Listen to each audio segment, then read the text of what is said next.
the corruption and the prejudice and the like just disdain rolled into one industry, a la the police force, is like bar none to anything else except maybe the military and like the priesthood. Where are the quiet gays? Where are the quiet gays supposed to go? Oh boy. Oh boy's right. But okay. I do that every time. I reach up and I hit my lamp that's right there that you can't see. I am notorious for hitting my head on the chandelier in my parents' kitchen. Why is it so low and not over Nobody a table? knows. It is over a table, yet somehow I still hit my head. That's funny. And it's also taller than me, so there's no reason I should be hitting my head on it. Like, are you wearing like big boots? No, I just sometimes jump. You jump on a table? I don't understand the physics or logistics of this. Like, sometimes, you know, you get excited and you're talking to someone, you like jump across the table. And you do that so much that you are known for this. I love that for you, Haylie, and that doesn't surprise me one bit. Oh or my God. Talking and you're like waving your arms and you accidentally hit it, because what it is it's like glass hanging, and so sometimes it's scary because you think the glass is gonna fly off of it. Yes, I too wave my arms about a lot when I'm talking. So I feel you.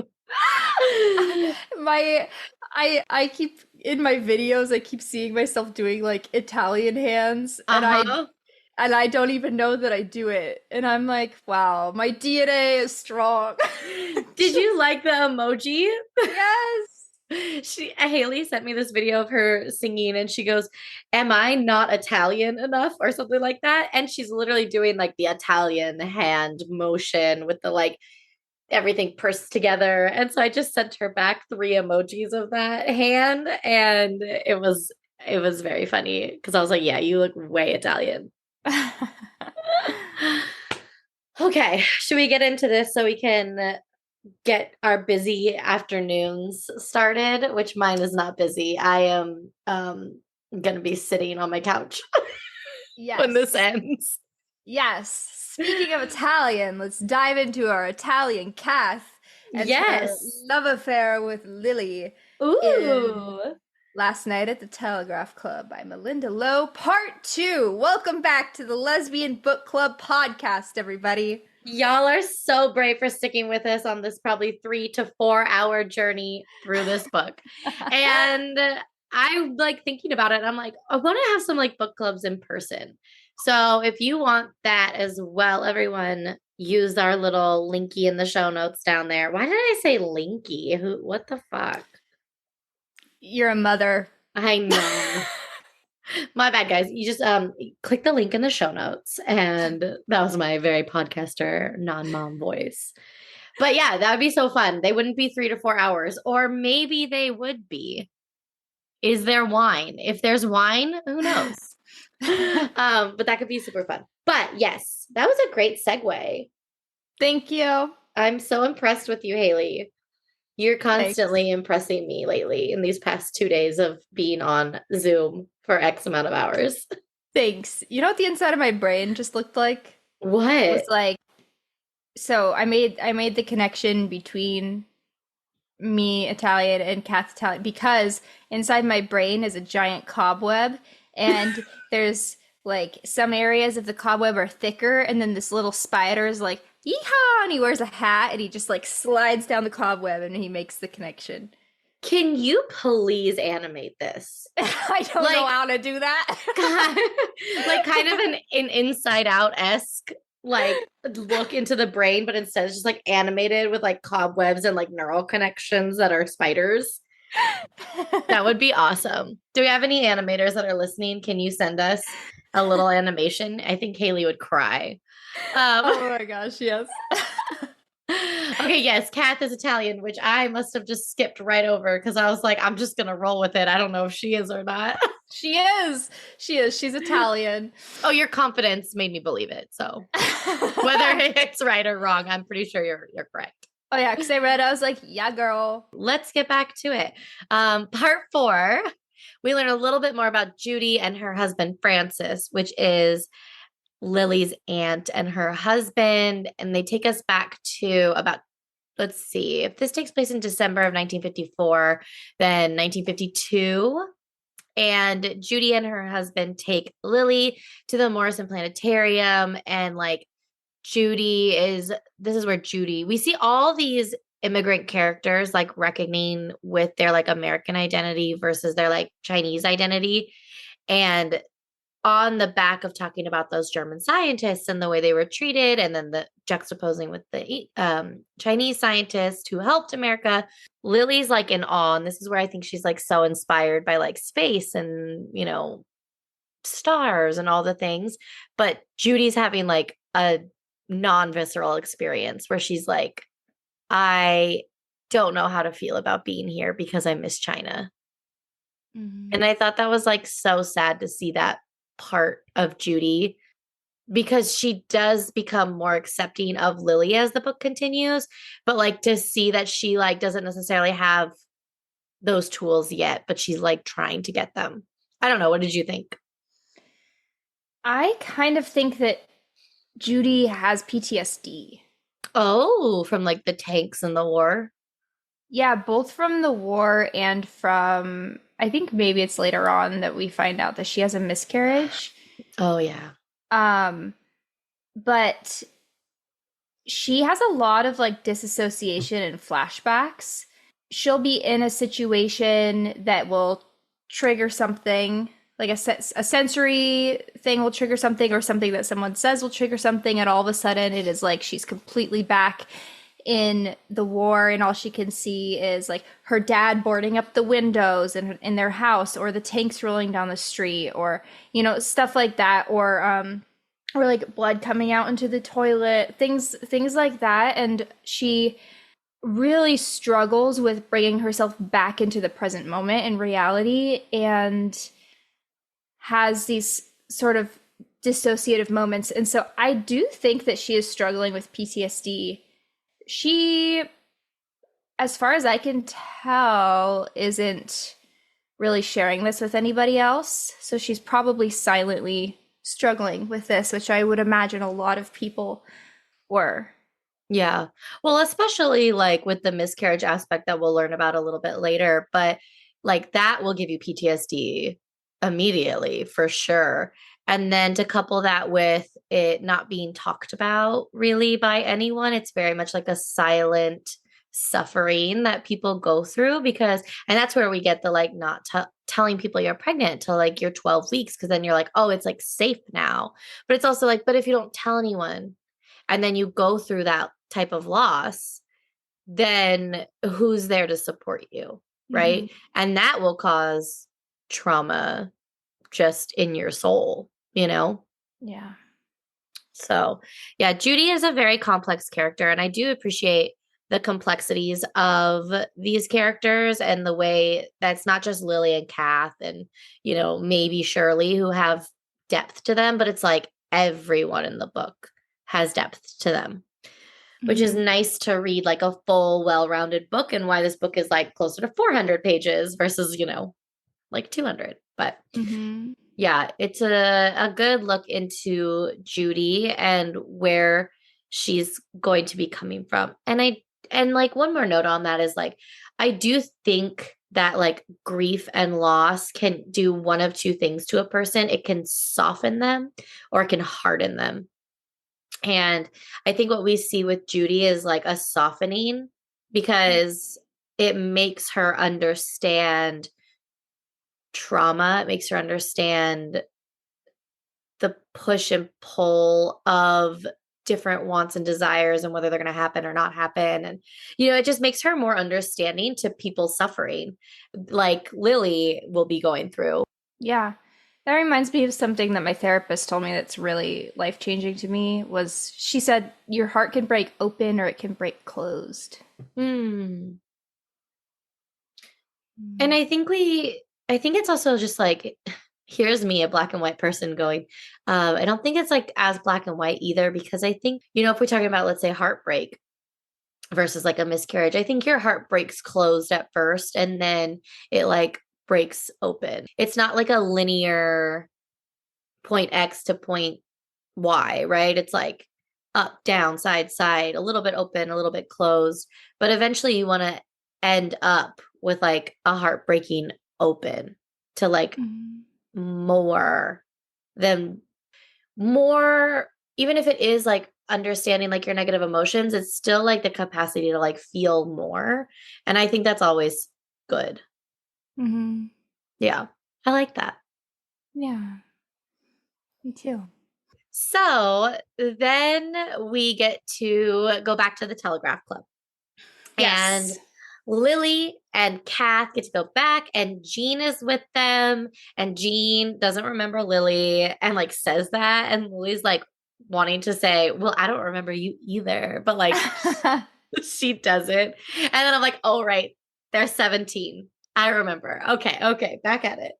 Mhm. Um, but like the bouncer knows Jean, they get to go in. And this is where we kind of start to see like the different categorizations of like lesbians and like where that like culture started, because we hear about femmes, we hear about butch, like a baby butch in reference to Kath, all these little flagging or words that are like specific to a certain community. It's cool to see that like we still use those, Mhm. and seeing them back in the 1950s, it's cool. It's like a little like solidarity of, oh, they're just like us. Yeah. It's kind of it's funny too to see the way that Kath reacts to being called a baby butch because it's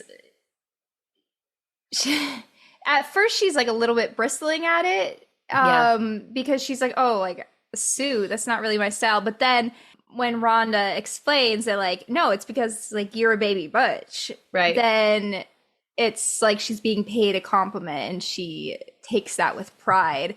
And then Lily kind of sees like a development in Kath's character as a result of probably this exact compliment getting paid to her very shortly after, like in the chapter afterwards, where all of a sudden Kath's hair is a little shorter and Uh-huh. her posture is a little different. She's carrying herself a little differently. She's just Yeah. like a little bit more masculine and Kath really leaned into it because I think she felt like that's where she fit, but she hadn't had that sort of like outside approval. And all of a Yeah. sudden she got it and she was recognized as like what she felt she was. And that allowed her to really grow into that space. So that was kind of cool to see. Yeah, I think there's something so sweet about somebody recognizing something in you that like you've always felt but never like verbalized. But when somebody else like calls it out so like nonchalantly and casually, it like gives you the permission and like the little external validation that you needed to be like, oh, like people already perceive me like this and they already like me. And then Yes. there's, yeah. And then there's like this really cute cloak.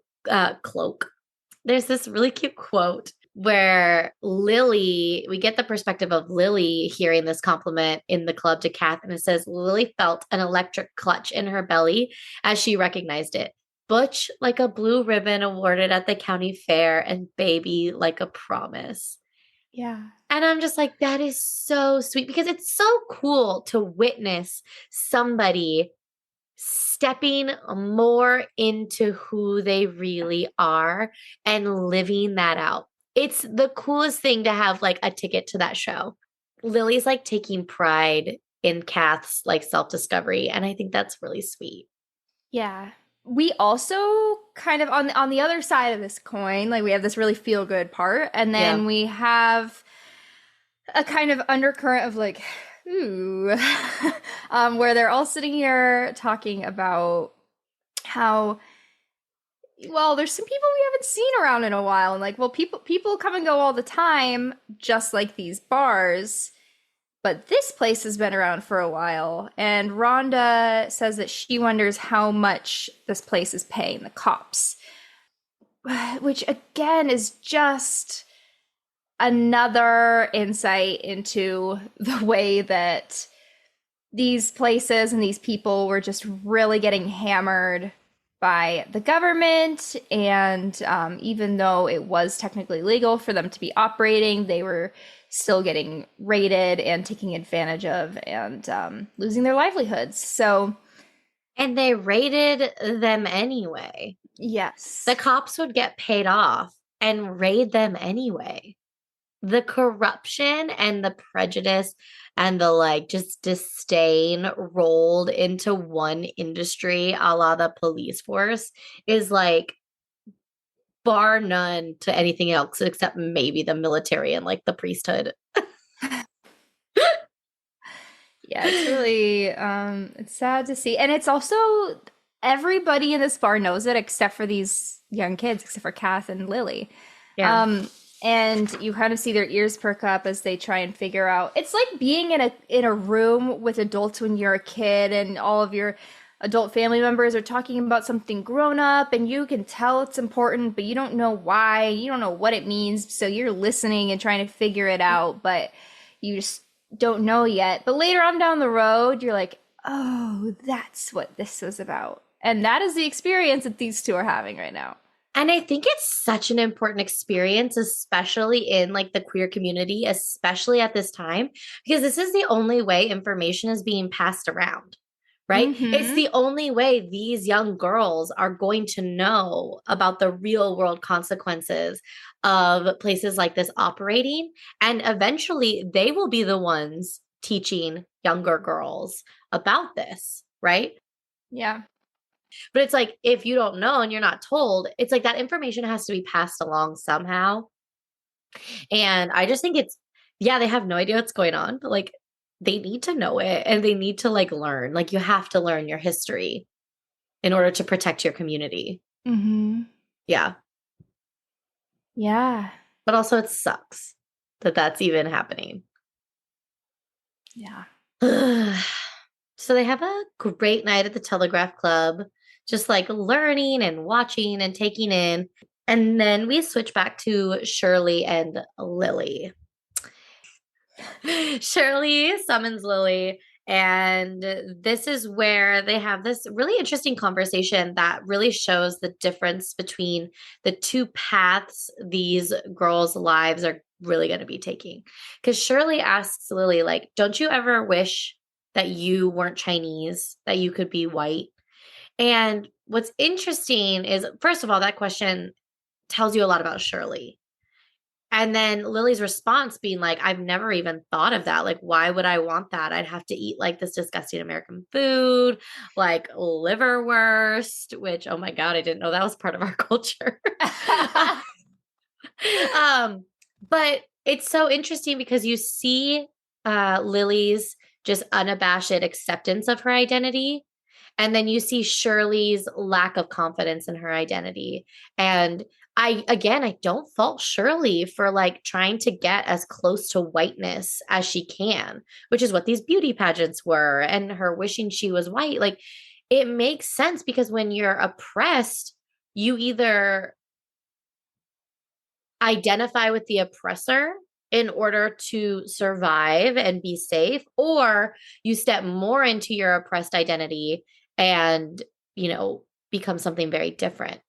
And it's so interesting to see these two girls who have been best friends their whole life and how at their senior year, right as they're about to be adults, very much shifting into opposite worldviews at this point. Yeah. This is reminding me of, this is probably a tangent, but this is reminding me of in high school, we had to write like a lot of essays about assimilation and why like we need assimilation. Montana. Yeah, and looking back on that No. because then at that point I was like, well, this is the only thing that I know. This is like Right. literally that's what they were teaching us, and I was like, oh, okay, we need assimilation. Now I'm like, what the heck? Yeah. So something I didn't comment on last episode, you were talking about those classes, right? And I'm Yeah. pretty sure those are holdover classes from this like terrible indigenous program that the government ran in like I think the late 1800s, early 1900s, where they literally took native people's children away from them, like literally Oh, kidnapped them I know about and those. Yeah. yeah, put them into those schools to teach them like they lost all their culture, their language, their heritage, everything to make them like white, right? The internment camps, like all of this, it's like, Hmm.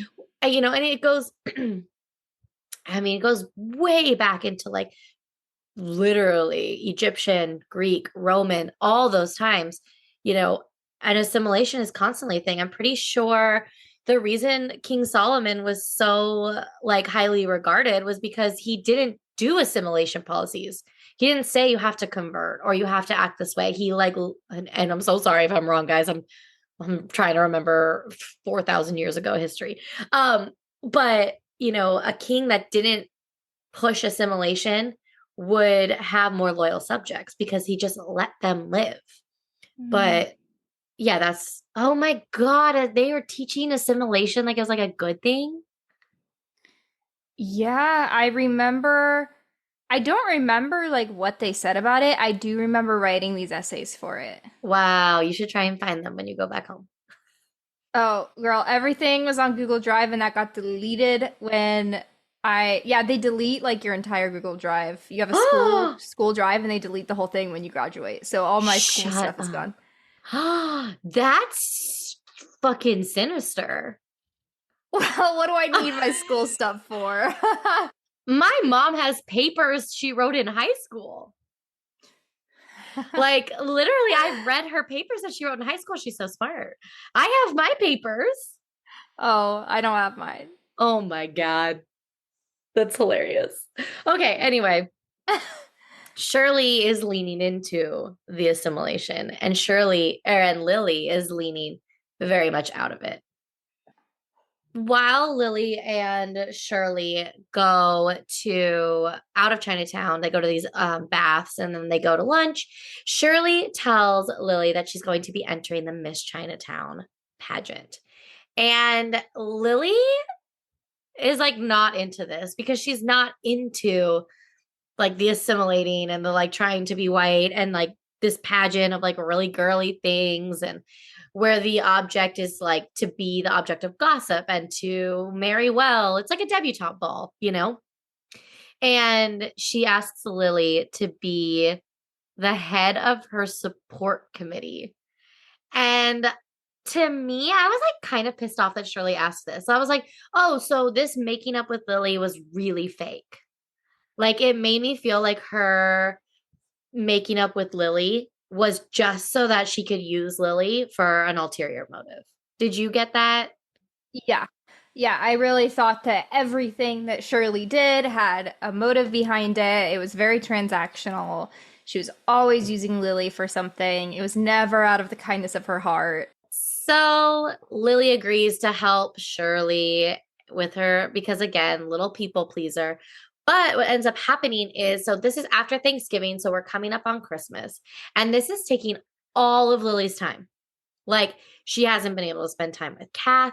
She's barely been able to talk to Kath because Shirley obviously doesn't like her. And it's just like there's two or three other girls on this committee. They have to like sell raffle tickets, all of this stuff. And this is where you see like the lesbian pining happening.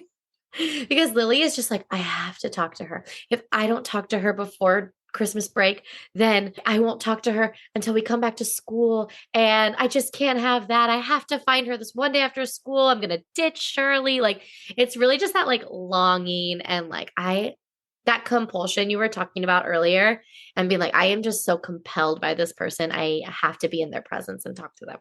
So Yeah. she finds her on the last day before break and it's so funny because she pulls her into the supply room, and this supply room becomes the setting for a very fun scene later that I was like, please make this a movie. I would like to see this.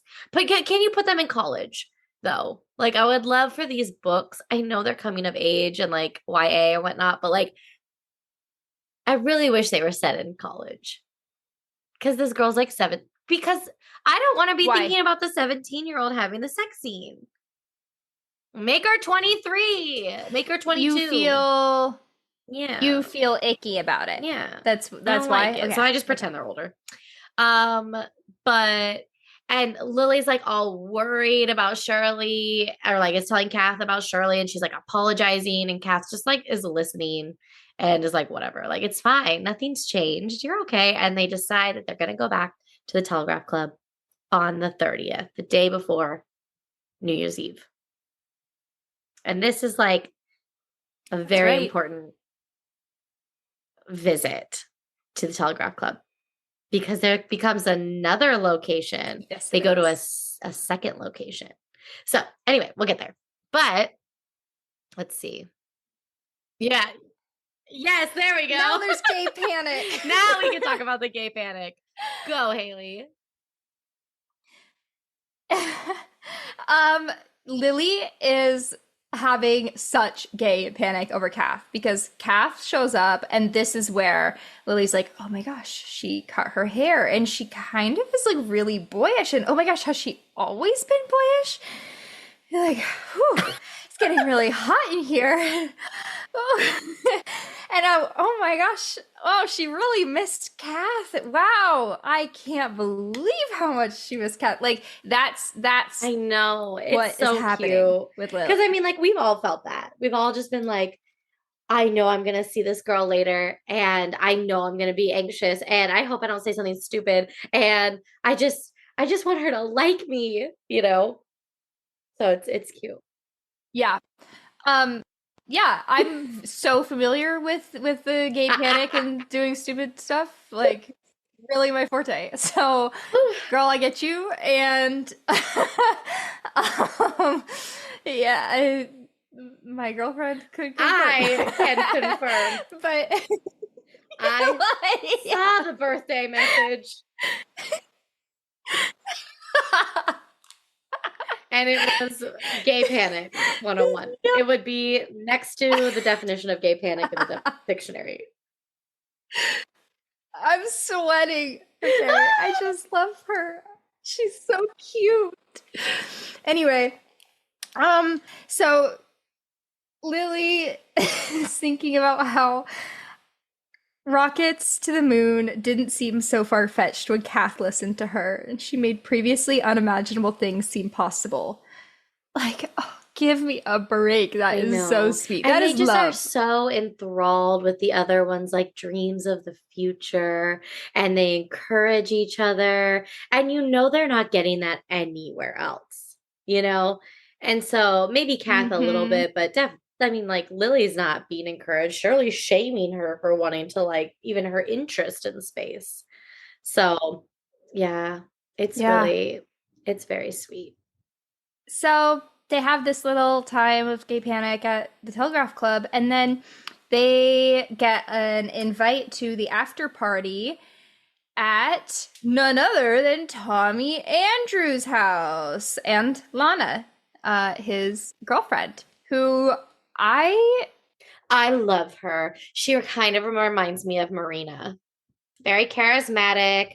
People like even question her, like, because before Tommy Andrews was Tommy Andrews, she had like a feminine name, obviously. And I loved the way Lana like answered that, like kind of pushback, because they were like, well, why do you call her Tommy? Why don't you call her, I forget what her name is. And she goes, well, I've only known Tommy as Tommy, so that's what I call him, you know? And it's like, I love her like boldness of like not taking crap from people, but she's also just like cool. So they get to go to their apartment, and this has a couple interesting parts to it, because first of all, it's all couples that are there.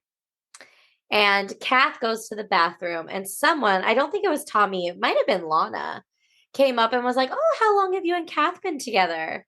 And Lily, I can just imagine her going so pale, just like all the color draining from her face because she was like, "What? Like, we're not together. What are you talking about?" Like, more not a denial of like, oh, something's there, but like that other people have perceived it and that it's clear to other people. And she like freaks out. She's a little drunk. She goes to try and find the bathroom, but she ends up in Tommy Andrews' bedroom, Tommy and Lana's bedroom, and is just like so confused. And then Tommy walks into the bedroom. I don't know how I feel. Can you about this scene? Can you tell us about it? Because I want to know what you think before I give you my thoughts. Yeah, I feel really weird about Tommy from this scene. Yeah, because Tommy absolutely knows that she's young. And Tommy asks her how old she is when she comes into the room. And she lies and says she's 21, but it's obvious that Tommy does not believe that. Yeah. And also, these people are all, we assume, like mid-20s, maybe later 20s. And so think about that. If you are mid to late 20s and you're hanging out with 17-year-olds, it's really obvious the age gap there. And you're going to know that they're teenagers. Like, you aren't going to mistake them for anything other than what they are, right? So, Tommy comes and gets like right in her face, like he is going to kiss her, and asks about Kath, and then touches her lips. And while he does it, he's like, "Oh, you should go back to your girlfriend." And Lily says, like, "Oh, like we aren't together." And Tommy goes, "Does Kath know that?" And while I'm like, okay, that is a poignant observation to point out to Lily for sure. Why are you touching this girl? I don't like it. It did make me feel, it was very off-putting. And alone in Tommy's bedroom. Yeah. And that's an interesting thing to like think about within like the queer community because power dynamics are so different because normally it's like all women. And normally like an age difference wouldn't be such a big deal or like such a huge sway in the power dynamic.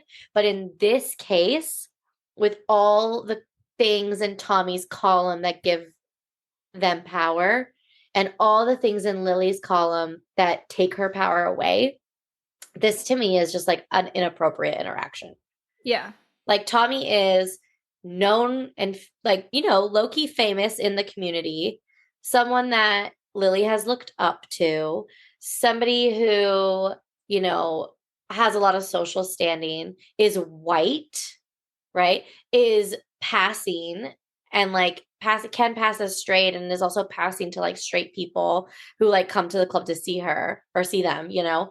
But then Lily you have who is a child, first of all, Chinese American, so young. It's mostly the young factor here for me. And I'm just like, I don't like it. Stop it. Get out of there. Not that I thought Tommy was going to do anything, but it's just icky. Like, I don't think Lily was ever unsafe, but the implication that this interaction could be okay, if Lily found herself in another interaction with somebody more sinister, is she going to then think that it's okay? You know, I don't know. I had to like think about that one. Also, Tommy has a big community and support system, and Lily does not. Yeah. And in that, like, in a way that she could tell somebody if something were to happen, like she couldn't go tell her family. You know, she's somewhere where she's not supposed to be. Right. So luckily nothing sinister actually happens and Lily goes out and she's like embarrassed that like people can see her like feelings for Lily or feelings for Kath, you know? So they end up leaving. And this reminded me of Hannah and Mutual Benefits. Oh, uh-huh. Because it's the same thing of like other people understanding you and perceiving you before you can clearly understand yourself, and how Yeah. disorienting that feeling is, and like kind of embarrassing and scary, and literally Yeah. same thing that Hannah had going on. So Yep. anyway. No, there's a lot of parallels in a lot of these lesbian fiction books. There's only like 3 or 4 different tropes, you know? Yeah, well, because they're canon events. I know. And it's like, no, this really does catapult you into like a different life stratosphere when these things happen. Yeah. So, and okay, so when they leave, Kath can obviously tell that Lily's upset. So they're like walking, and she's like, did Tommy do something to you? And so obviously people know that Tommy acts this way. Mm-hmm. Red flag number 3, 4, 5, whatever, right? Kath goes like, oh, Lily, do you have feelings for Tommy? And she's like, no, stupid. I have feelings for you. And then it's just like out there. It's Yeah. like when the words physically leave your lips and they're just like hanging in the air in between the two of you. And like 2 seconds feels like 2 eternities because you're just waiting to find out if you're going to be loved or rejected. Yeah. Oh, it's like the worst time, and it's such a short time. But Kath obviously reciprocates, and this is when they have their first kiss. Yeah. And it's so sweet because you're like, all you want is good things for Lily. Like, she's just baby, you know? And so for this to be like reciprocated, for her to have, something that I think Lily has throughout this book, even though she comes off like she doesn't, is like so much bravery. Like, she's so brave. She is She has so like bright. no right to be so brave. So it's very cool to see. So brave. I want to see you be brave.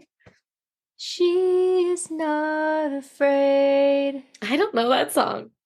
It's the one that people sing to their cats on TikTok. Oh my God, that's funny. Well, I was singing Sarah Bareilles' Brave, which she performed at Stonewall in 2019, right before Taylor Swift performed at Stonewall. So interesting. Okay, anyway. Then I want to get it in here eventually. We're gonna eventually do an episode on this, I swear. Um, but yeah, Kath has been hoping that Lily has had feelings for her this whole time, but Kath didn't, like you were saying in the last episode, where like Kath didn't want to make Lily feel any type of way about like moving too fast or anything like that. But Lily is like, it is kind of on the person who is like more, in my opinion, all of this is my opinion. It's kind of on the person who's more closeted to like make the changes in the relationship and like get the ball rolling, because the person who's like Kath in this case, who's more out of the closet, is like ready for it, you know? Mm.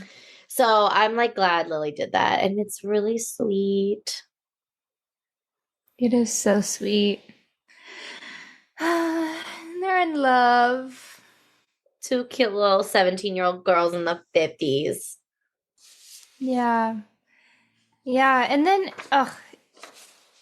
shortly after, so sad, they are like saying goodbye and they hug. And Lily has this realization that they'll never be able to kiss goodbye in public, and her chest tightens as she walks away. And this broke my heart. And it's so crazy that, like, a big through line in this book is that in Lily's lifetime, she can expect to see, like, previously unimaginable things happen, like a man landing on the moon. But she cannot imagine a day in which she could publicly kiss her girlfriend. I know. How crazy is that? That as people in society, we were like, sure, it is fathomable that we can leave our atmosphere, put men on the moon, like build rockets that will get us out of our atmosphere across space to the moon, land there, and they're going to survive, and then they're going to get back safely. But you still can't kiss someone of the same sex like that. That's crazy. That's not okay. That is something that is a feat too great for us. And I don't know, it's just my little heart just broke so much. Because it's not fair. It's Yeah. not, it's devastating. It's devastating to be walking down the street holding hands with your girlfriend and a guy rolls his window down in a truck and you let go because for fear of your safety. Like, it's just yeah, it's just not fair, you know? Yeah. And there are so many parts of the world where that is still reality. Yeah. I And mean, even here. parts of the United States. Like Yeah. when I go home, I am still kind of nervous. Like if I bring somebody home, I'm still a little nervous. Yeah.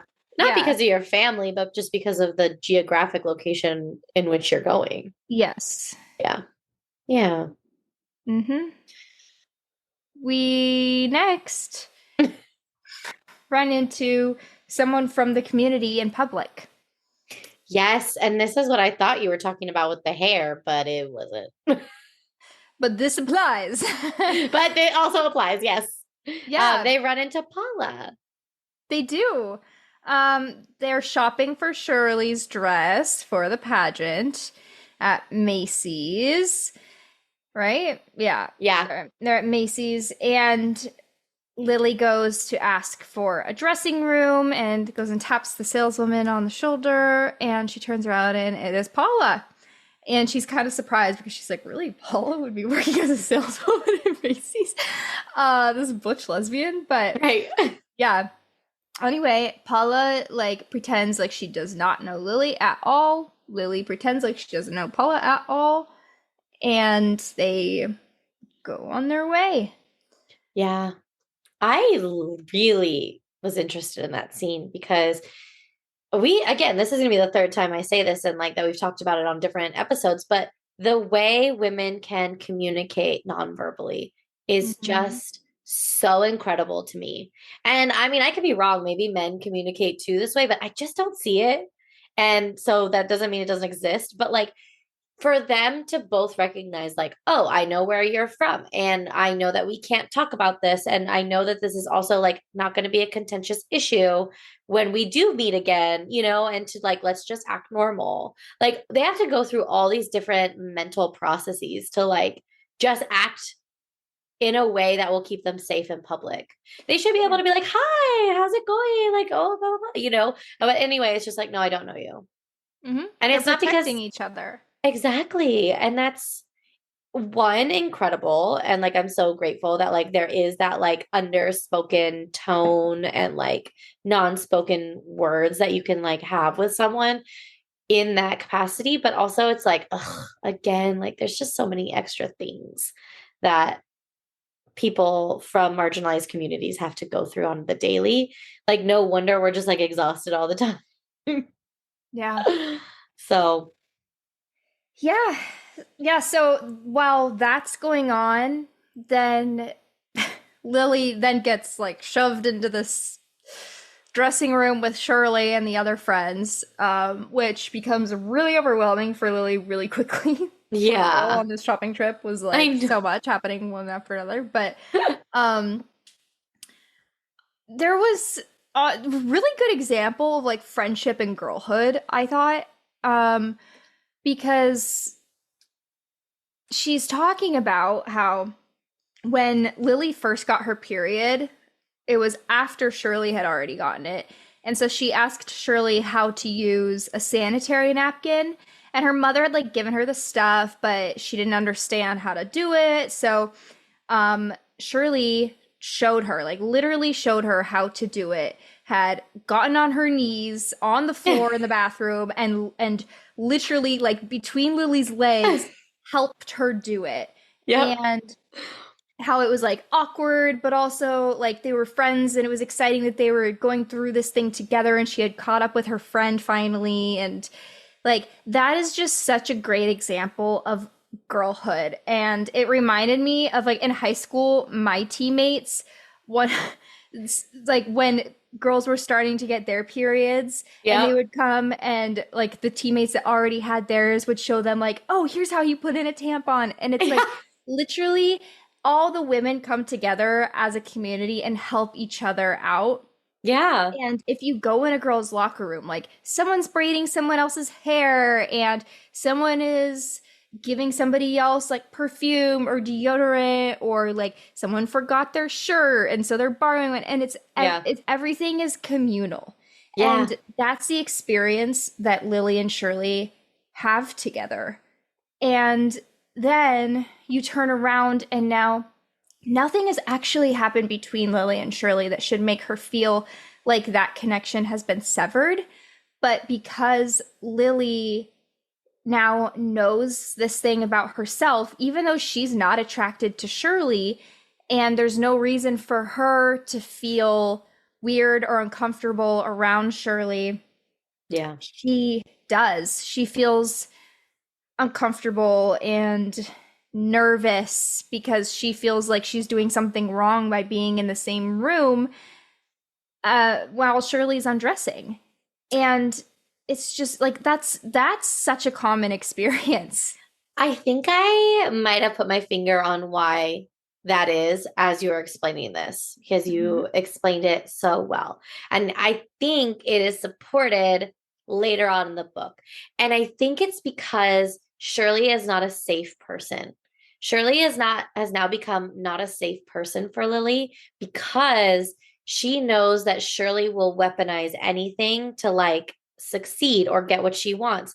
And so if Shirley perceives even that Lily is possibly looking at her in a different way, and she's been hanging out with Kath and this, and Shirley starts to put all these pieces together, then Shirley is going to then use this against her, right? Like now there's like an extra thing that Shirley could figure out that could be used against her. And she does. Shirley does do this later on because she's like, oh, well, like accuses Lily of having feelings for her, which I feel like is a pretty common experience amongst a friend or two when you like come out as like gay and they're like, oh, so you like me? And I'm like, girl, no, stop, but I feel like that's like the internal struggle of like, this is like, I'm not attracted to her, but I do know that I look at women differently. And that doesn't mean I'm like sexualizing her or I'm even like turned on or looking at her in any different way at all. But if Shirley catches on, this could be a problem for me. Yeah, that's very astute. It came from you. I think you were gonna get there. I think I just because the way you explained it, I was like, no, that makes sense. That's so true. You're super spot on all of this. But yeah, it's so uncomfortable for Lily. Now, everything about Shirley kind of makes Lily uncomfortable. And then you juxtapose that. I love the word juxtapose, you guys. I feel like it makes me feel really like smart. But it's also like a really good word to like be like this in relation to this. You put that up against, I forgot what I was juxtaposing. Not sure. Whoops. Well, anyway. The uncomfortableness with Shirley with the comfortableness of her new community, the comfortableness she feels around Kath. It's kind of like a switching, a passing of the torch from like this old relationship that she has outgrown to this new relationship that is building. Yeah. So, but I want to talk about Kath and Lily at school. Do it. Okay, so they go back to school the night, no, so they kissed on the 30th, but they have to wait break-wise, and then they go back to school, and, like, they're, like, looking at each other in the hall, and, like, Kath's blushing, but they can't talk about it, so Lily gets the freaking key to the home economics, like, supply closet, and is like, meet me here, and Kath does, and, like, they go in, and they're just, like, kissing, and, like, I'm sure they're, like, making out, and, like, so cute, and Lily makes, like, a mental note of, like, oh, this feels more serious now, because we're, like, choosing, one, to do this at school, like, we're putting ourselves at risk, we're risking something for each other now, and I love it. I fucking love it. It makes me think of the song You're Losing Me, where she's like yelling at her partner, like, do something, babe, say something, risk something. And then you just see these two and they're like risking it all. And I'm just like, that is love. Yeah. Well, she says that it feels like weighted and intentional, and that's exactly what the second kiss is that it can no longer be written off as an accident or a one-time thing or a mistake. Like, you have now made a sort of commit, like, I mean, not meaning that you kiss someone twice and all of a sudden you're committed to them, but No. you've made some sort of commitment or statement by doing it a second time, right? Well, now it's like a premeditated conscious choice. Yeah, this is You're not on caught. purpose. Yeah, we're not caught up in the moment. We're like, no, I want to kiss you. Like, Yeah. yeah. Yep. Hmm. So that's kind of what she's feeling. And also, the way that Kath is using her body language is she's using it to like check in with Lily and keep asking her, like, do you want this? Like, do you want more? And Lily is using her body to say, yes, I want this. Again, it's that like nonverbal consent that I feel like only two women can like have. I don't know. I mean, I'm very into verbal consent as well, but also like if you press against me and then I press back against you, like that's like what they're doing in the closet. And it's like, it's so like innocent and sweet and cute. And like, but there's like an air of like, we could get caught, which is like scary. Very scary to get caught in the home ec closet. Well, because Jean got caught making out with someone in home ec, right? In the band room. Okay, the other one. Perfect. The other elective that's offered. Right. And now they're doing the same thing. And I think it also gives more insight to Lily about Jean, which then informs her view of Shirley's impression of Jean. Because the way Shirley was talking about Jean is like, oh, this evil person. And it's like, well, Jean was probably feeling the same exact thing that Lily's feeling right now. And Lily's like, this isn't bad. But Shirley is demonizing it, you know? Yeah. So that's interesting. I always wonder if authors like put this much thought into their books that will be like connecting this and this and this and like, you know what I mean? And like these, do they write out what themes they want in the book or does it just like all come together? I am not an author, so, but I've always wondered that. I think some authors do, and some authors do not. Some authors just start writing and things are just going down, and others are very intentional about everything. This feels intentional. Mm-hmm. Okay. Okay. Well, I'm glad we're on the same plane on that one. Okay, but chapter It 36. escalates. Chapter 30. Chapter 36. This, okay. I now understand why people love reading like erotic filth. Like, not just because they like have sex finally, but it's like the way it was written felt so real. Like, oh, this is actually how two women do have sex. You know what I mean? Versus like it was putting that up against the way that Strange Season book was written.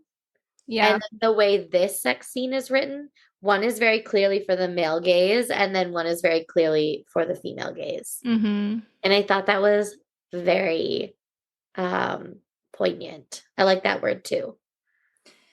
We have juxtapose, poignant, and acquiesce. Oh, yeah, I forgot about that one. You love that word. You usually use it at least once per episode. I also use it like literally in my daily life. So it's not a performance, guys. It just sounds so fun. I don't say it to like, be like, oh, I know this big word. I say it because I'm like, didn't that sound fun? And I probably will follow up whatever sentence I used it in with saying, didn't that sound fun? So anyway, they go back to it. Where do they go? Is it home ec again? They're like In a classroom, aren't they? Yes. Okay, we have to start this over. I'm trying to like catch up. I'm Oh. gonna take my clothes off, and Kath's Oh God, wetness you are so hot. glides against her leg. Am I Losing our putting virginity in school. am I putting this in? Yeah. Okay. Um, okay. So yes, they are in a classroom. There we go. I figured it out.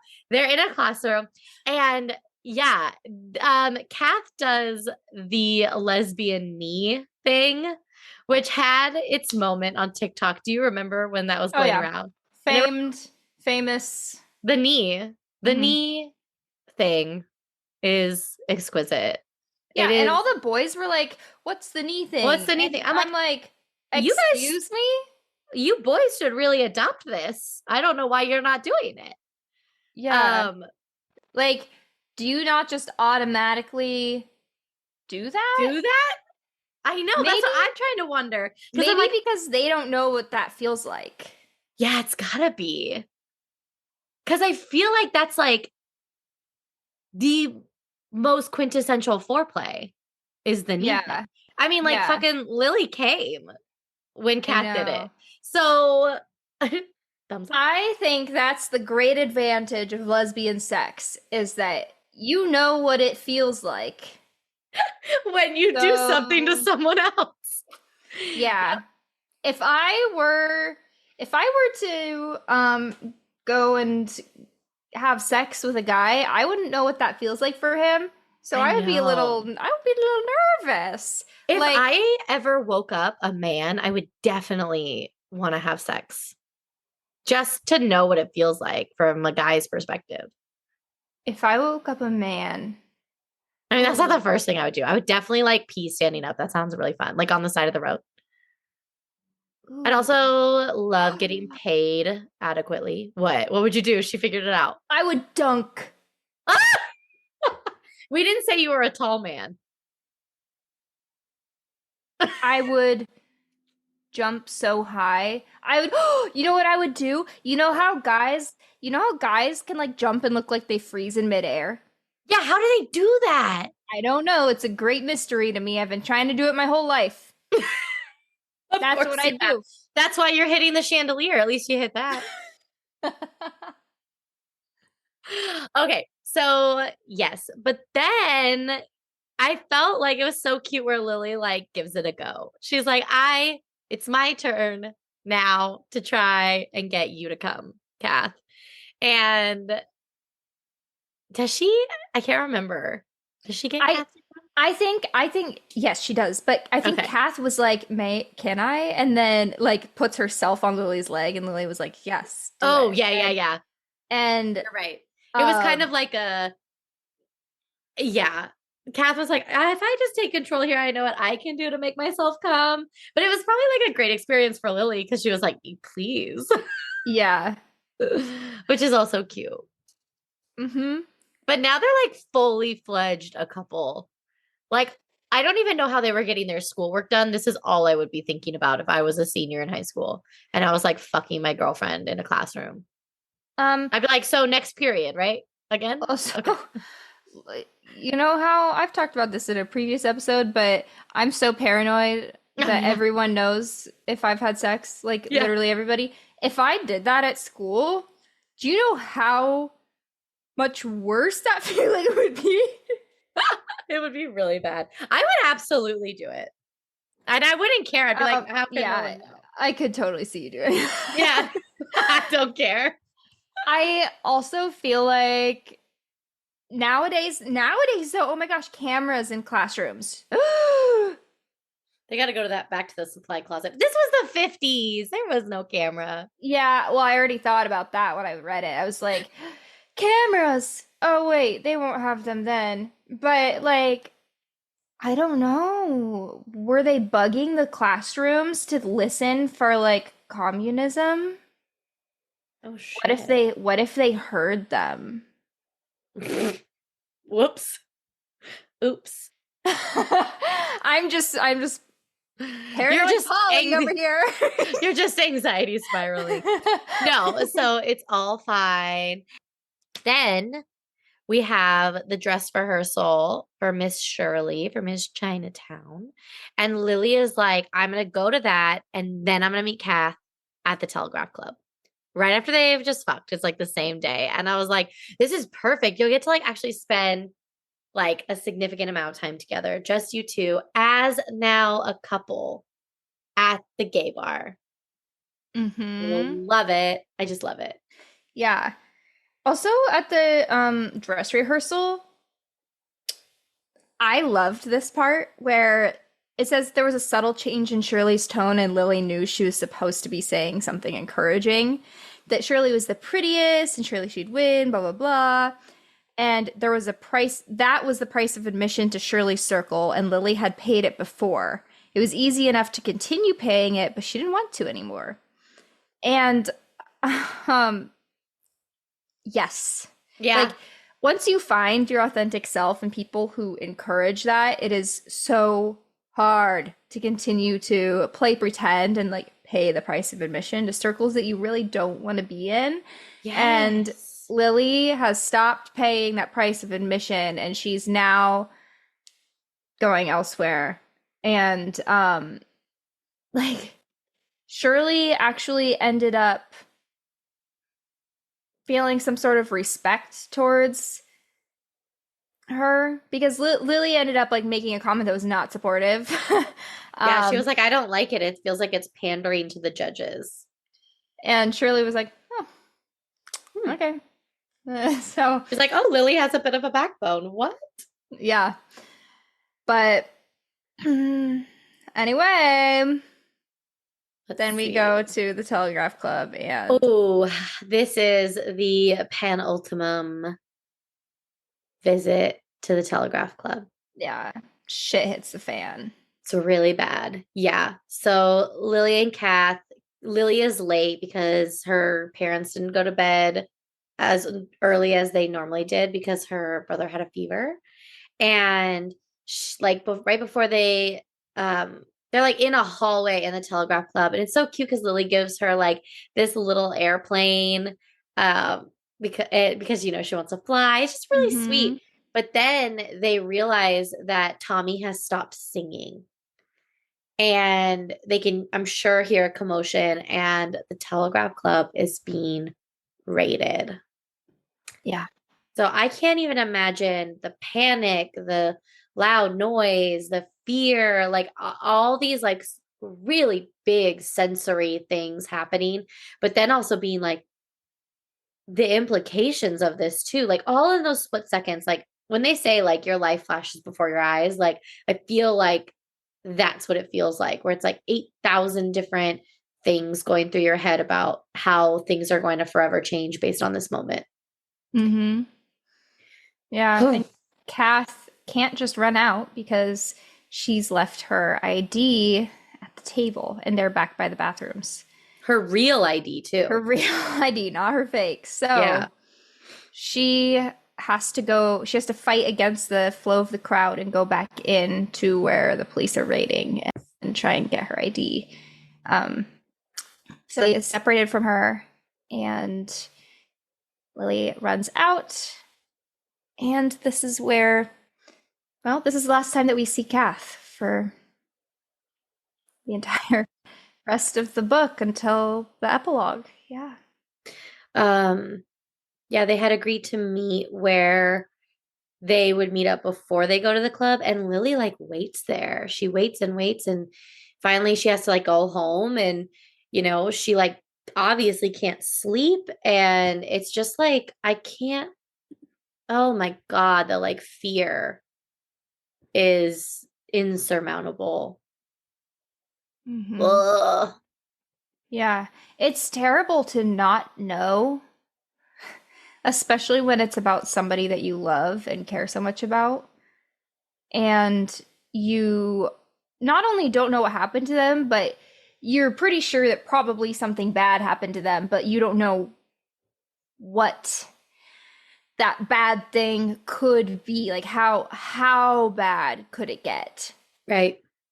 So Lily's just stuck in those thoughts. And And she has no one to talk to about it. yeah, She can't she's tell her alone. mom.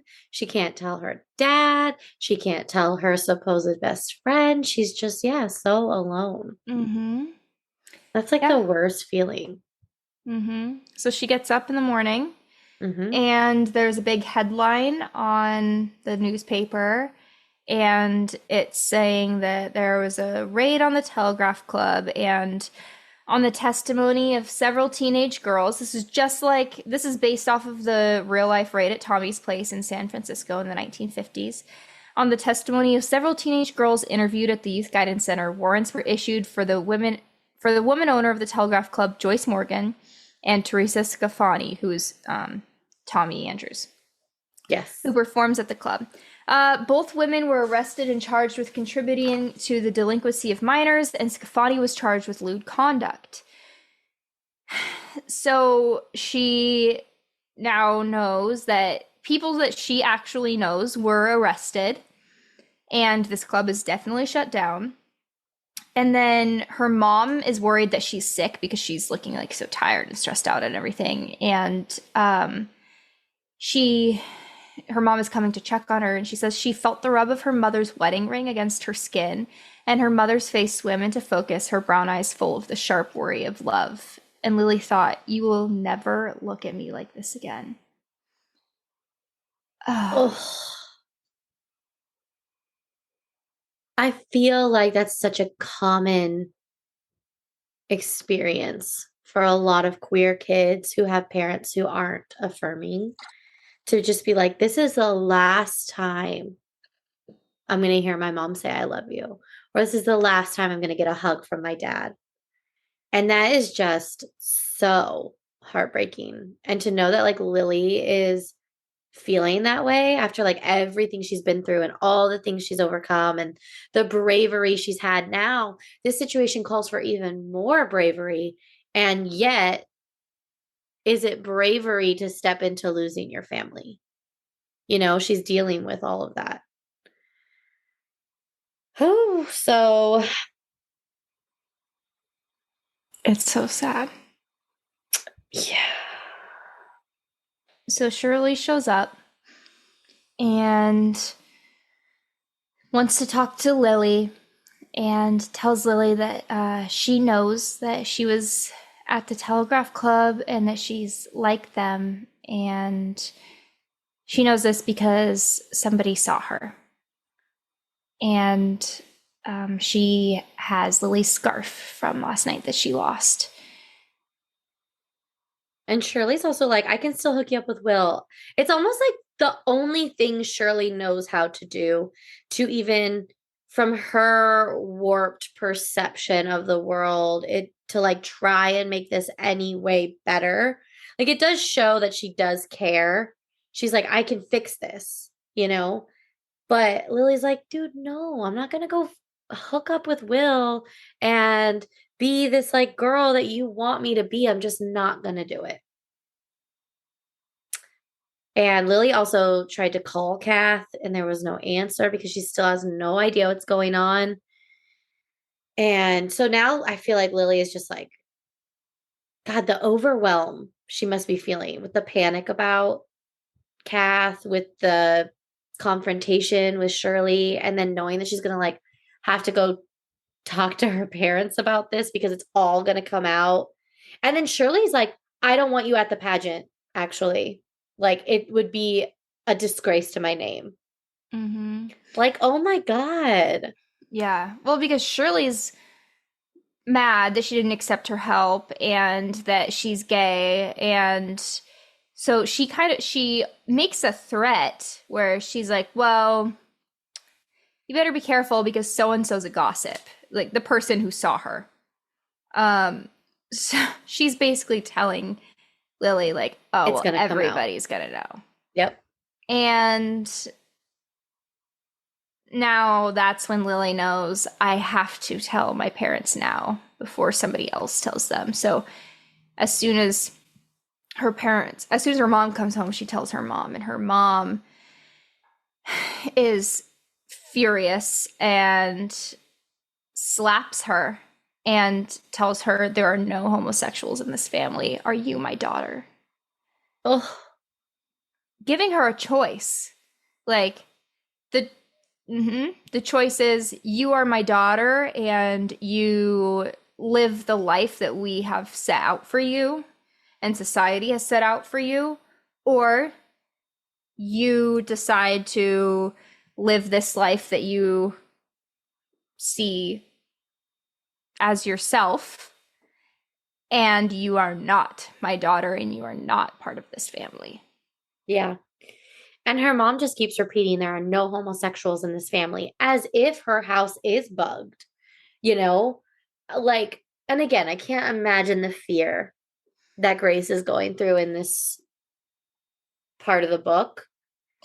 Oh yeah, she's like, fear of being the parents of the daughter who's not being like a good Chinese daughter that's a good American citizen, of being cast out of society, of being deported and losing their jobs, and they're already in danger because of the father's papers. Like, she feels like they already have so much at stake, and Lily has just kind of dropped this bomb on them and like put them in this even more compromising position. And Right. she's terrified, and poor Lily is just like trying to be herself I and know. live life as Lily's just herself. trying to exist. Mm-hmm. And it's so hard to exist in the world in the margins. That It's is. just so Lily up and leaves. She doesn't take anything. She doesn't take a jacket. She doesn't take anything. She just walks out and stays out. It's like the first time she's ever stayed out away a night and not gone home. She didn't call her parents. She has nowhere to go. Tommy's been arrested. She goes to the bar. It says it's closed. And she was like feeling stupid. She's like, how could I have thought that I'd be able to keep this a secret? How could I have thought that I would walk through Chinatown in front of all these businesses that have known me since I was a child, and go to this club and think that eventually someone wasn't going to find out?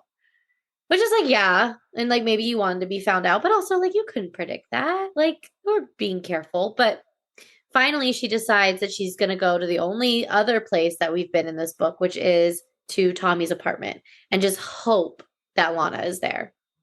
Mm-hmm. And maybe Lana will know what happens to Kath, or what happened to Kath.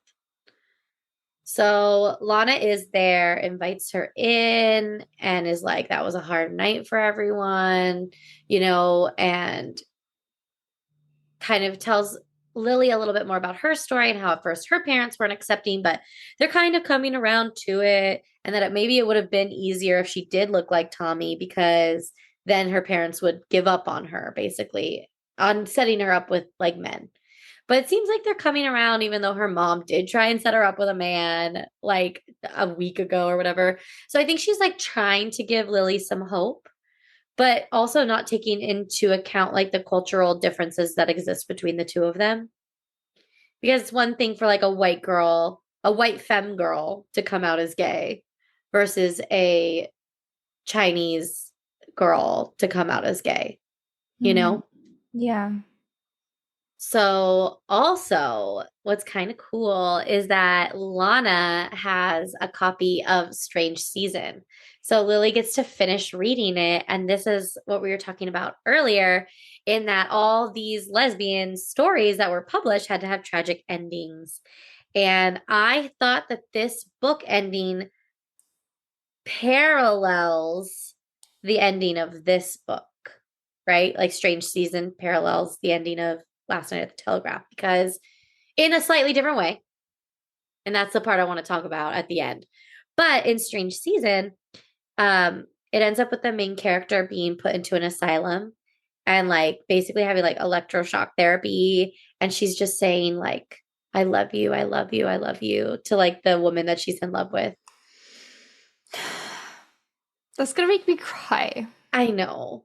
Don't cry. It's gonna make me cry. um, but yeah, and it's just like tragedy. And like how many women were sent to insane asylums just for loving another woman and like died there. That's awful. That's like, I can't even think about it. I know Haley's in tears, you guys, and I'm like trying my hardest not to cry. But, and Lily is enraged by this ending. When she reads it, she's like, she's seen the unfairness on like a much larger scale, right? And it also just makes her, I feel like, again, it can make you do one of two things to realize how much of a threat your existence is to other people. It can either like make you run back and be like, you know what, never mind. Never mind, I can't do it. Or be like, fuck it. I'm going to do it anyway. And Lily is on the fuck it end of the spectrum. But Yeah. who comes to get Lily? Judy. Mm-hmm. Judy comes. She finds her. And it really shows how much Judy loves Lily, because for her to have to like go through the effort to figure this out, first of all, she had to figure out who Kath was. Then she had to find Kath's apartment. Then she had to talk to Kath's 12-year-old sister. And then she had to find Lana. And then she had to like, you know what I mean? Like there was just, this woman was like out all day looking for her niece, you know? What did you think of their interaction when she shows up at Lana's apartment? I think that Judy really, I mean, Judy could have come in and yelled at Lily and told her off and been so angry and don't you know we've all been so worried about you and blah blah blah and pulled her out. But no, she came in, she talked to Lana a little bit. She really She hugged Lily. Yeah, she really understood that something really terrible had to have happened and that Lily was so upset, and how out of character it was for Lily to just disappear and not tell anyone. And obviously she had already gotten the story probably from the mom. Yeah.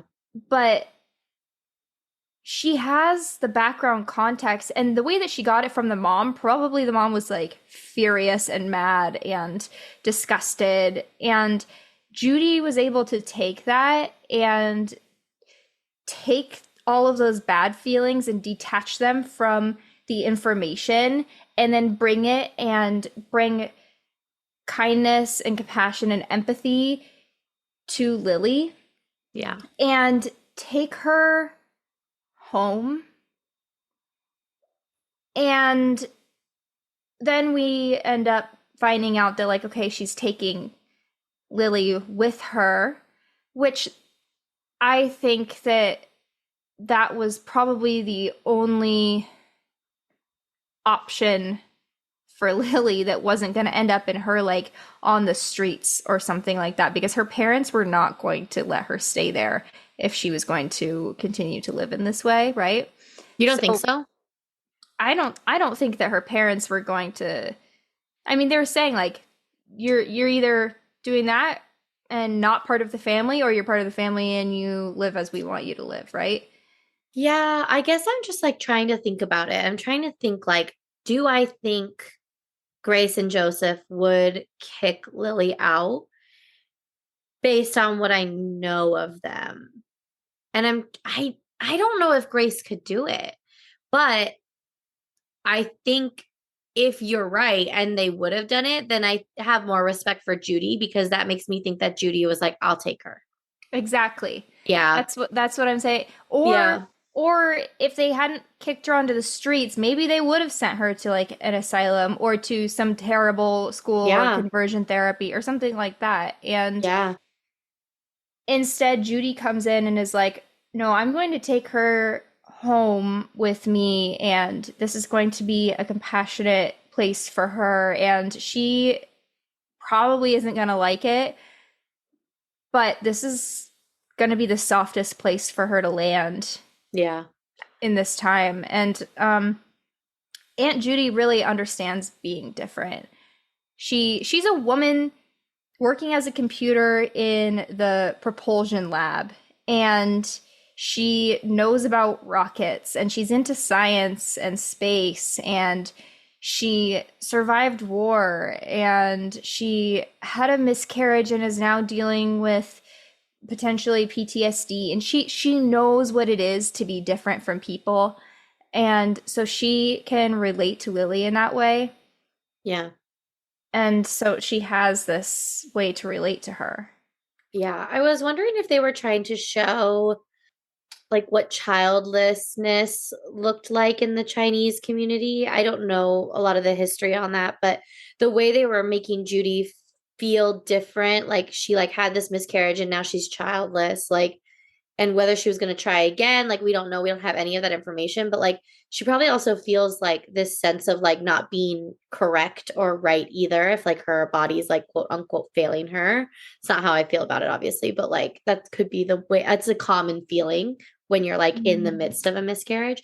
I feel like they were trying to draw a parallel. Malinda Lo was trying to draw like a parallel of like she also understands it because she's also not living the societally correct way to be a woman, you know? But I want to talk about real quick the men in Lily's family and how they react to this. First of all, her brother. So she comes back home.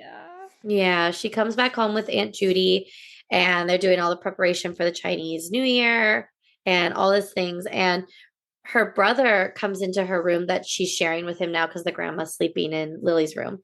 And he just is kind of like, I heard some things at school. Like, what happened? She kind of just like confirms them to her brother, and she's kind of like, do you like hate me? And he's like, no, like I love you. You're my sister, you know? And I loved that response because it was nice to see that, you know, someone of her generation, the attitude's changing, you know? Yeah.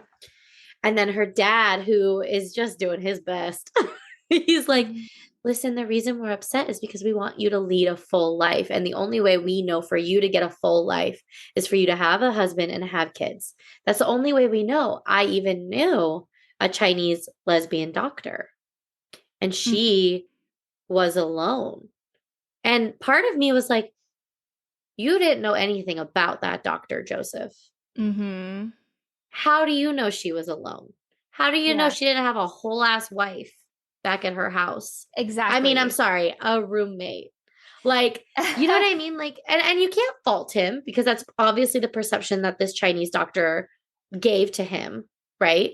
But I highly doubt she was just alone and sad being a doctor, you know, like an empowered, you know. So he tries his best, but Lily's just mad, and I don't fault Lily for that. No. She's just in a shit situation. Yeah. Yeah, the irony is really rich there because she couldn't have lived openly and like told her coworkers that she has a life. Right. A wife. And so like yeah, she probably did have a wife or a partner or whatever and was not alone, but like couldn't say that openly. But he said that like he didn't want her to have a stunted life because she's gay. And that word just really got me because I'm like, okay, their lives are not stunted because they have an inferior capability to love and create family and connection or anything like that. Like, they have rich lives that are hurt from outside judgment and violence of those afraid of what is different from them. Yes. And what would be a stunted life for a lesbian is to be forced to marry a man. Literally. Yes. And also, he wants someone to care for her. Yet, so often in this era, a woman's life was caring for the man and getting very little back in return other than like financial stability.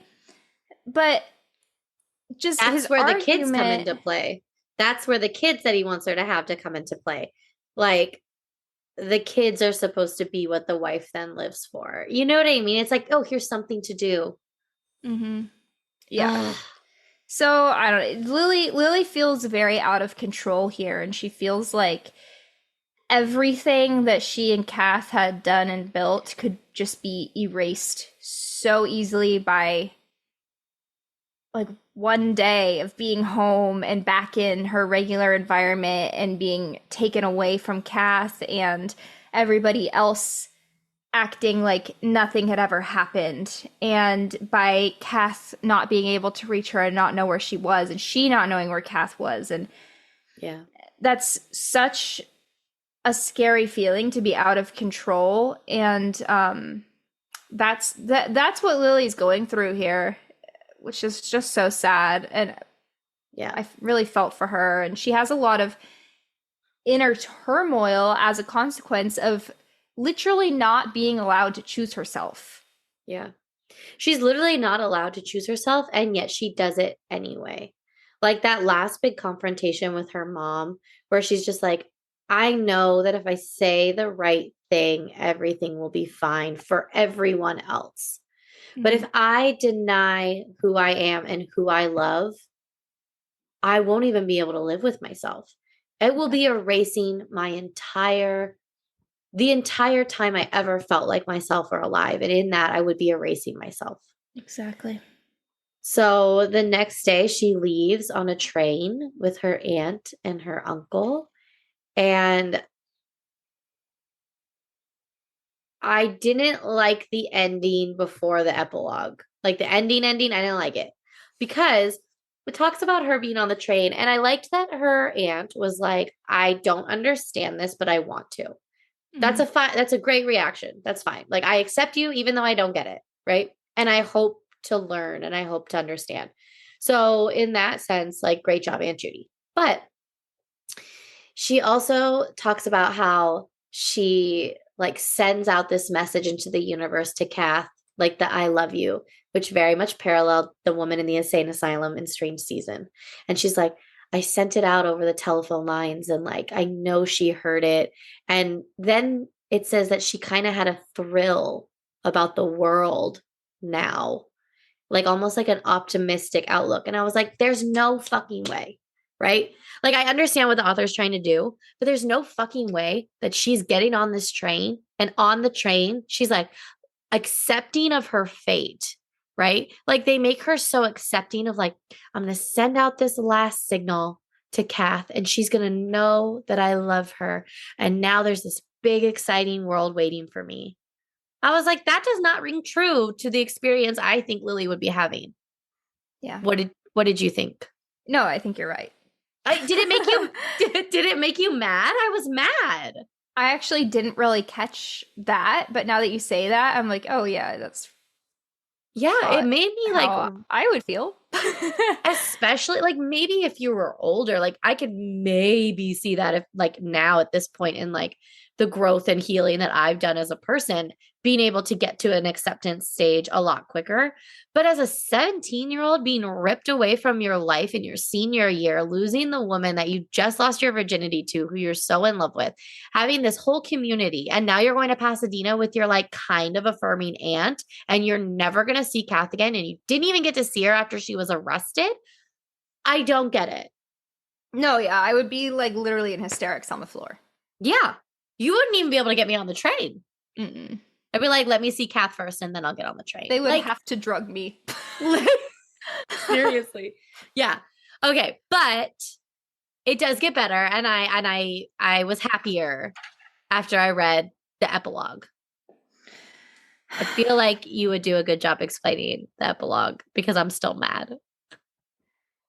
I didn't love the epilogue that much because I wanted them to not be so awkward with each other, but like I get it, they were apart for so long. But yeah, Kath and Lily meet again in a bar or a restaurant.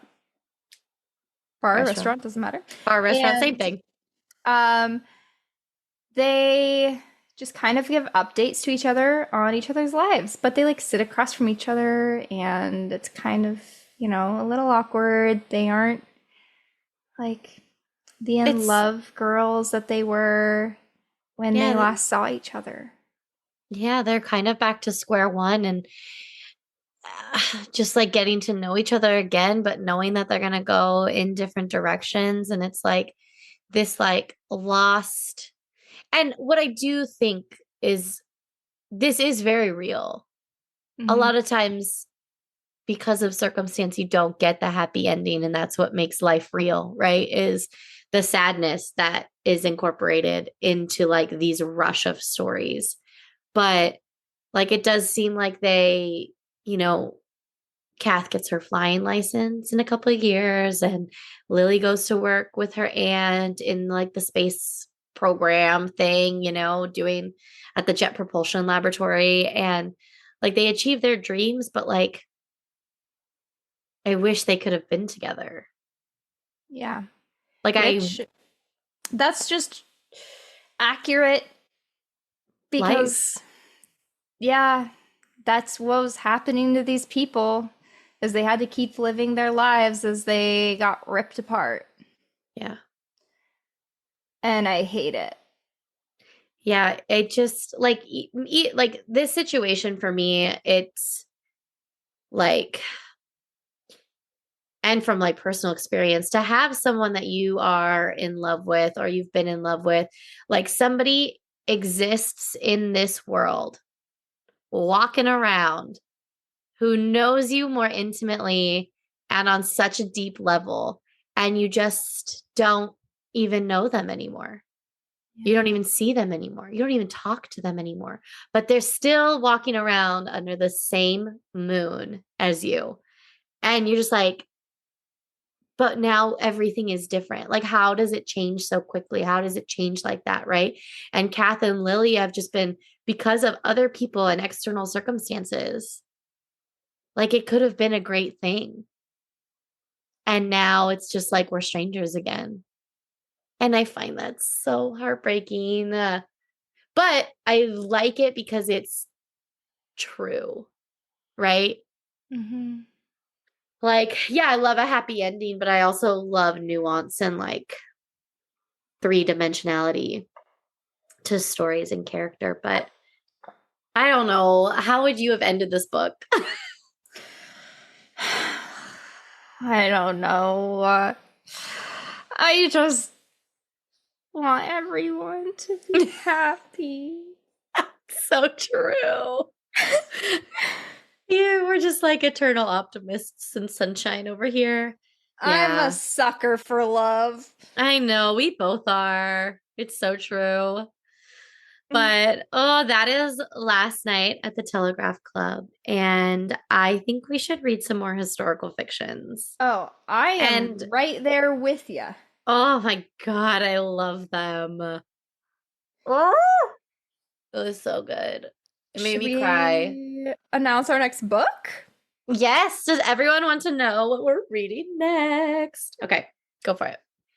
It's a brand new book. So everybody jump on this train because, you know, when you like discover a music artist Yeah, before everybody before. else, that's what we're about to do. So if you want to be a part of that, then come listen and get in on this. But Yes. this is The Bloodwood Society by Ainsley Doty, and it's a young adult dystopian thrill ride. Yes. We're going a different direction, guys, for this next book. And it's super cool because the author like reached out to us and she sent us a copy or two. And we're going to read it and give it a review. And we're really excited. It's super cool when authors send us books and want us to, you know, reach out and want us to review their books. So we're really excited. I think it came out on the 20th. So Mhm. go grab it. We'll link it in our show notes as well. But yeah, we're gonna be reading it. I'm excited. I don't know if I've read. I mean, I love like you know, like Maze Runner and like all those Mm, what is it? What is the adjective? dystopian. Dystopian? I thought it was like, what's dystopic? Is that a word? Don't think so. Okay, never mind. I love these types of books and movies. So I and it's a short read, guys, so that's exciting. So yeah, we'll probably have another media episode in between, I think. And then we will be talking about the Bloodwood Society. Very That's right. And next time y'all see me, I'm gonna have a tan, so watch out. excited. You're our YouTube watchers. Look at those white arms. They're going to be tanner. Yep. I'm going to go be a river rat. Where are you going? Home. That's what I thought. Okay. Do you get a tan in Montana? Oh, yeah, girl. I don't go inside. Wear a sunscreen. Yeah. She doesn't want to wear sunscreen. No, I have to wear sunscreen because my mom. Oh, okay. I got real bad sunburn the other day, too, on my leg. You know what? I'm going to go get sunburn right now. I'm going to go get a sandwich at my favorite sandwich spot. I'm going to go to a park. You wear sunscreen. I know, I never do. I always put sunscreen on my face. No, hold on. I'm walking it back. I always put sunscreen on my face because it's in my moisturizer. And then when I remember or I have it in my car, I put it on. But if I go to the beach, I always have it. Good. Okay. I think that's it. Right? Now that you guys learned about our sunscreen habits, we love you. We'll see you next time. Wear your sunscreen. Bye. Bye.